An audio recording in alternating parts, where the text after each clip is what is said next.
87 and hobbled. Pope Francis goes off-script in Asia and reminds world he can still draw a crowd. Dili, East Timor AP. It was the farthest trip of his pontificate and one of the longest papal trips ever in terms of days on the road and distance traveled. But Pope Francis, age 87, hobbled by bad knees and bent over with sciatica, appeared to be having the time of his life. With half of East Timor's population gathered at a seaside park, Francis couldn't help but oblige them with a final good night and languid loops in his Pope mobile, long after the sun had set and the field was lit by cell phone screens.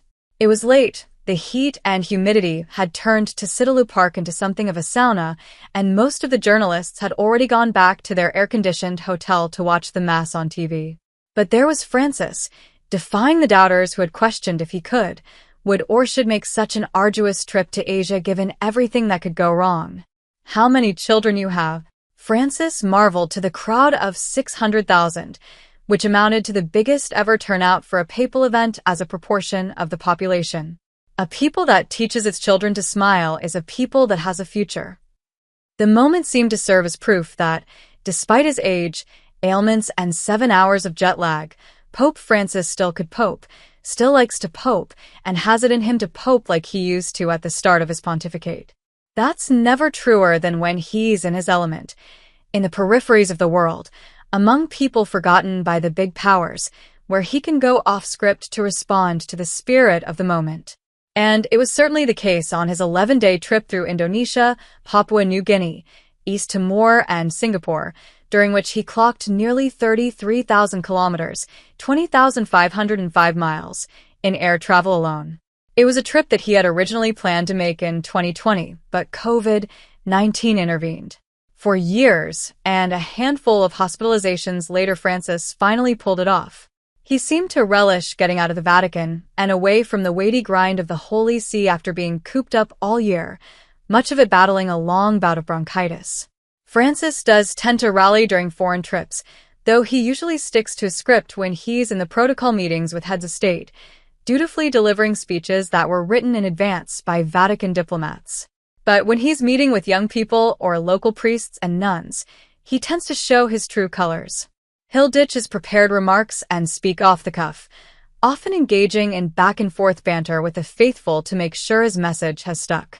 Doing so thrills the crowd, terrorizes his translators, and complicates the work of journalists, but you always know Francis is enjoying himself and feels energized when he goes rogue. And he went rogue plenty of times in Asia, and on the in-flight press conference coming back to Rome, during which he urged American Catholics to vote for who they think is the lesser evil for president.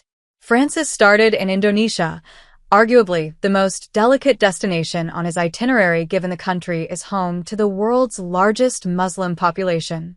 The Vatican would be loath to say or do anything that might cause offense. And yet from his very first encounter with President Joko Widodo, Francis appeared in a feisty mood, praising Indonesia's relatively high birth rate while lamenting that in the West, some prefer a cat or a little dog. Francis has frequently made the same demographic quip at home in Italy, which has one of the world's lowest birth rates. But the high-profile trip meant that his trademark sarcasm got amplified.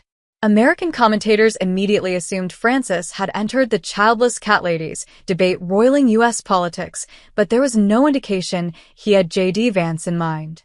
Even in the most delicate moment in Jakarta, at Southeast Asia's biggest mosque, Francis threw protocol aside and kissed the hand of the Grand Imam and brought it to his cheek in gratitude.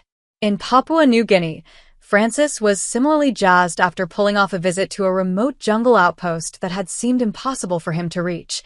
The airport in Vanimo, population 11,000, doesn't have an ambulift wheelchair elevator that Francis now needs to get on and off planes, and bringing one in just for him was out of the question.